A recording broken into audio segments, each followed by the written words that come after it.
Bon, il est temps de changer un petit peu d'air. Alors face à l'étron que l'on vient de vous présenter, la même année est sorti sur les écrans Mission to Mars. Il s'agit d'un film américain sorti le 6 mai 2000, soit 8 mois avant Red Planet.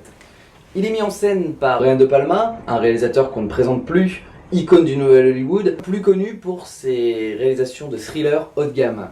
Avec Mission to Mars, il fait là sa première incursion et la dernière dans le monde de la science-fiction. Au niveau du casting, que du très solide, on va commencer par le premier rôle, Gary Sinise, et qui dans ce film est absolument parfait dans son rôle d'astronaute dépressif. Je te souhaite bon vol. Niveau rôle féminin, on retrouve Connie Nielsen, qui la même année allait connaître le succès avec le film Gladiator. Il y a également Don Cheadle, un acteur qui déchire tout à chaque apparition. C'est simple. En second rôle, on a également Jerry O'Connell, qui avait alors le vent en poupe au sortir de sa série Sliders. Et enfin, l'énorme Tim Robbins. Bjornstorm est géologue, c'est un bon mais pas pour cette mission. Il va manquer 8 mois d'entraînement à mon équipage. Cette mission-là n'est pas une mission ordinaire. Alors moi sur le film, j'ai pas grand chose à dire, parce que c'est un film que j'aime beaucoup. J'ai une grande sympathie pour lui, même s'il n'est pas exceptionnel. Mais j'ai du mal à en dire du mal, même s'il est pas terrible. Mais bon, moi j'aime bien. Bonjour l'objectivité. Bon, allez, à seulement 1 minute 38 de film, et on commence déjà à nous fournir des approximations. Tu sais que ça dure 6 mois, le voyage jusqu'à Mars. Ensuite 1 an sur place, 6 mois pour rentrer, 2 ans, tu te rends compte? Voilà, ça commence. Alors, je vous explique, il existe en fait 2 types de scénarios connus pour aller sur Mars. En fait, vous avez le scénario de conjonction et le scénario d'opposition. Dans le scénario de conjonction, vous irez vous renseigner si ça vous intéresse, c'est pas 1 an qu'ils devront rester sur Mars, c'est 1 an et demi. Voilà, c'est un petit détail, mais voilà, ça commence. Bon, je vais quand même le préciser. Puis ensuite, on a le rover plus rapide de tous les temps. Donc je sais pas si vous avez déjà vu des images de Curiosity lors des phases de test sur Terre, par exemple. Mais ça ressemble plutôt à ça.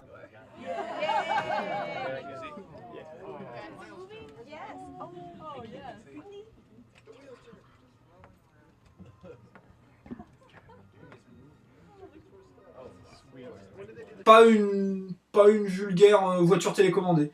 Donc on commence par 2 petites incohérences, hein, mais moi je vous dis les amis, ça commence déjà à me chauffer la nouille, clairement. Si les incohérences fonctionnent bien dans Mission to Mars, c'est parce que dès les premières minutes du film, le parti pris fantastique est clair.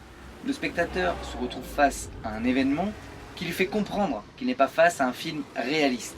Cohérent, mais pas réaliste. C'est là où Red Planet se plantait royalement. À aucun moment, le film ne se prétendait fantastique. Donc, ça ne fonctionnait pas. Et au cinéma, à partir du moment où vous avez clairement défini l'orientation de votre film, eh ben il n'y a aucun problème. Et retour à la gravité. Décidément. Donc dans ce qui ressemble une fois de plus à l'ISS, cette fois-ci on nous fait pas le coup de la roue gravitationnelle qui génère de la gravité dans l'intégralité du vaisseau.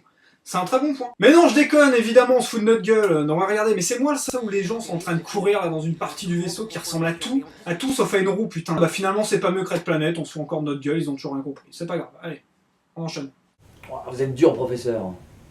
En plus, dans ce film, il y a beaucoup de choses qui fonctionnent bien mieux que dans Red Planet.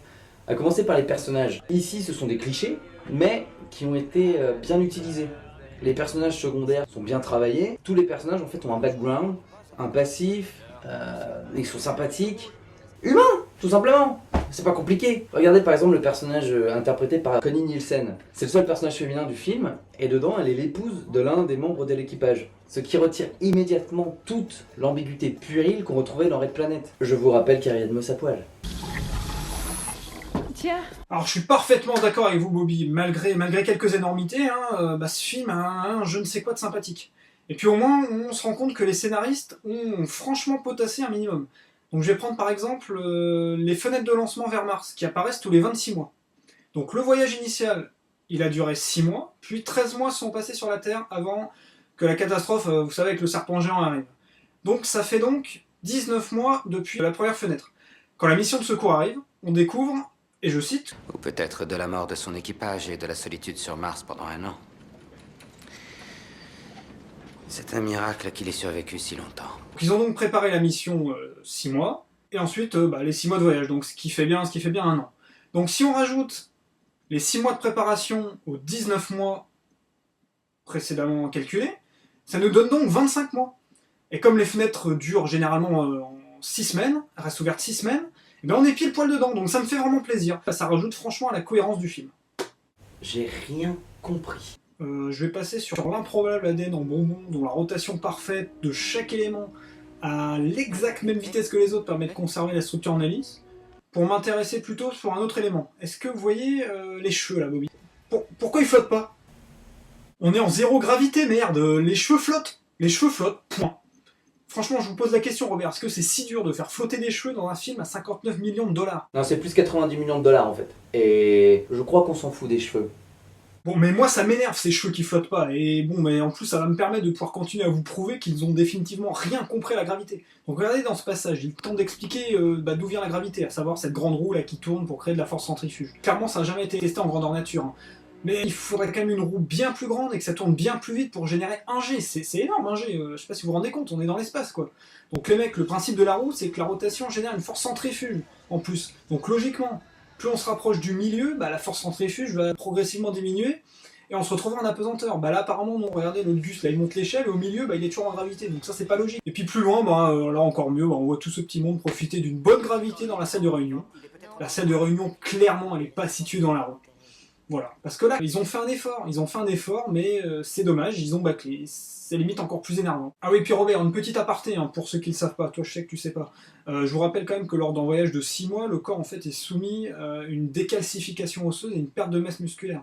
Ça peut vraiment affaiblir les astronautes et les gêner dans la bonne tenue de leur mission. On estime que plusieurs heures de sport par jour et des séances dans des petits générateurs de gravité peuvent pallier à ce problème. Moralité, pas la peine de nous sortir à chaque fois la grande roue, montrez-nous des gens qui font du sport, et ce sera cohérent. Et encore un bon point, ce sont les communications avec le centre de commandement qui ne se font pas en direct. Alors je sais que c'est la base, mais je tenais à le faire remarquer car contrairement à Red Planet, on nous balance pas une phrase bidon du genre « et dire que je n'aurai pas de réponse avant 40 minutes ». Au moment où vous recevrez ces messages, on sera peut-être déjà sur zone. Voilà, j'ai l'impression qu'on se fout moins de ma tronche de spectateur. Ah bah niveau foutage de gueule en moins, on peut également prendre comme exemple les scènes des accidents des vaisseaux, qui sont très intéressantes à comparer. Dans Red Planet, quand le vaisseau explose, vous avez les 5 types qui sortent, et vous avez Carrie Ann Moss qui reste à l'intérieur. Mais le spectateur, il sait que Carrie Ann Moss va pas mourir, sinon il n'y a plus de film. Il sait également que les hommes vont pas mourir, sinon il n'y a plus de film. Et c'est ce que je parlais tout à l'heure, c'est le manque d'enjeu, il n'y a pas d'enjeu. Et en plus, je vous rappelle que les personnages sont antipathiques. Alors que dans Mission to Mars, les personnages sont attachants et ils courent tous un réel danger. Dans cette scène-là, ça peut tomber sur n'importe lequel d'entre eux. Et le spectateur, lui, il le sait. Donc du coup, il craint pour eux. Et ça décuple le côté émotionnel de la scène. Je vous rappelle la mort de Terrence Stamp et de Benjamin Bratt. Benjamin Bratt. Tout le monde s'en foutait quoi. Ah, par contre, il y a vraiment quelque chose que j'ai apprécié, c'est la scène des micrométéorites, où l'un des astronautes coupe l'alarme. Des micrométéorites.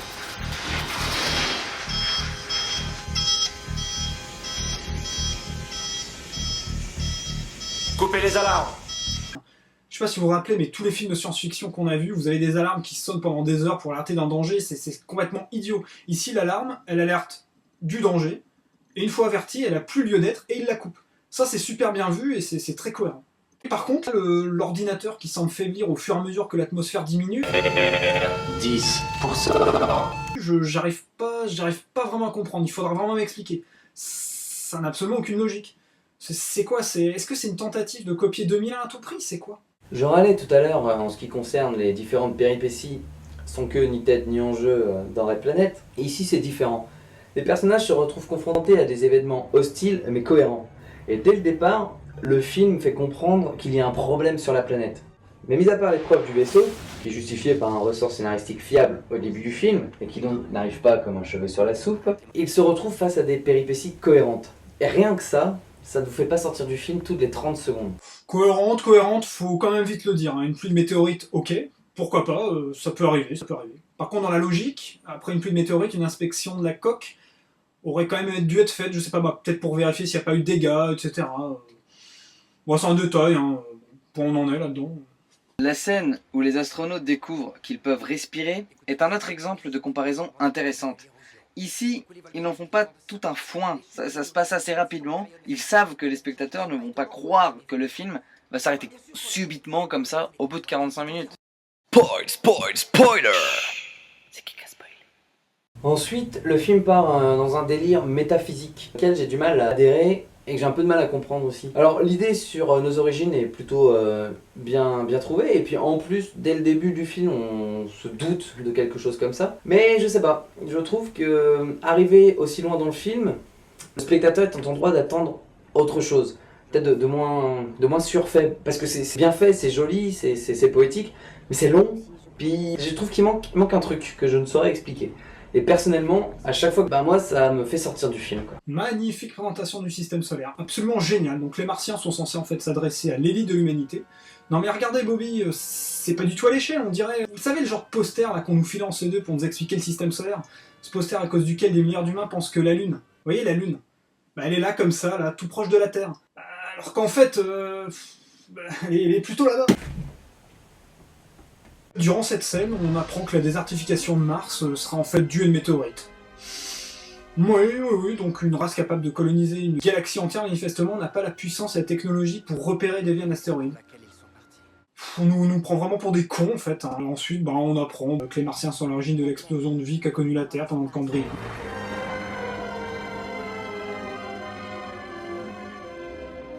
C'est bien ça. Voilà des centaines de millions d'années, la vie a soudain proliféré sur Terre. Les plantes et les animaux multicellulaires ont fait leur apparition. Personne n'avait jamais compris pourquoi ou comment. Oui, bon, pourquoi pas. C'est naïf, mais pourquoi pas.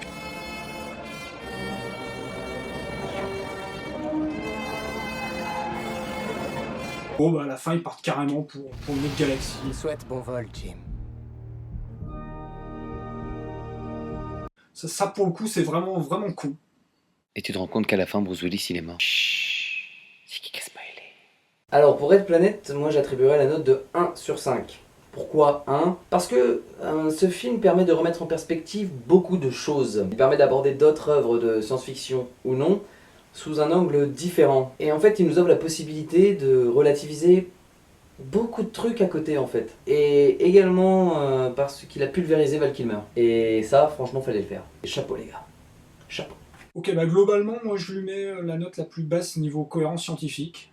Je lui mets 1 sur 5 parce que c'est de la merde. C'est pas 0 la note la plus basse? Non, le 0 n'existe pas. Ok. Donc pour Mission to Mars, moi je donnerais la note de 3 sur 5. La faute à une demi-heure capillotractée, mal amenée, poétique, mais maladroite, et qui vient gâcher un petit peu tout le travail entrepris sur l'ambiance du film. La faute également à quelques petits raccourcis scénaristiques qui peuvent faire tiquer. Mais sinon, et j'en reste convaincu, le film est pour moi un divertissement des plus agréables. Pour moi, Mission to Mars, c'est juste un film naïf. Naïf, mais relativement honnête. Ils ont essayé, en fait, tant bien que mal, de se creuser la tête. Ils ont pioché ça et là des événements de l'histoire de la Terre, de notre système solaire, voire de l'univers, pour monter une sorte d'histoire fantastique sur fond d'hypothèses sur nos origines. Why not? C'est maladroit et naïf, mais c'est relativement honnête. Bon, j'ai envie de lui mettre 3, mais je vais lui mettre 2. Pour terminer, tournez-vous plutôt vers Mission to Mars, un film idéal pour les plateaux repas du samedi soir. Pour Red Planet, bon, il n'y a vraiment aucun intérêt, c'est inutile. À la limite, entre potes peintés comme des chèvres. Mais encore, dans ce cas-là, tournez-vous plutôt vers un bon vieux Sharktopus. Alors, si vous voulez nous insulter, rendez-vous sur notre page Facebook ou sur notre Twitter. Et si vous voulez cracher à la gueule de Robert, je vous invite à vous rendre du côté de la rue du... Merci beaucoup de nous avoir suivis, ça nous a fait plaisir pour cette première émission. Et surtout, n'oubliez pas de regarder vers les étoiles, car peut-être ne sommes-nous pas seuls dans l'univers. Salut, et à la prochaine. Putain, c'était nul à chier comme phrase de fin. C'est pas faux.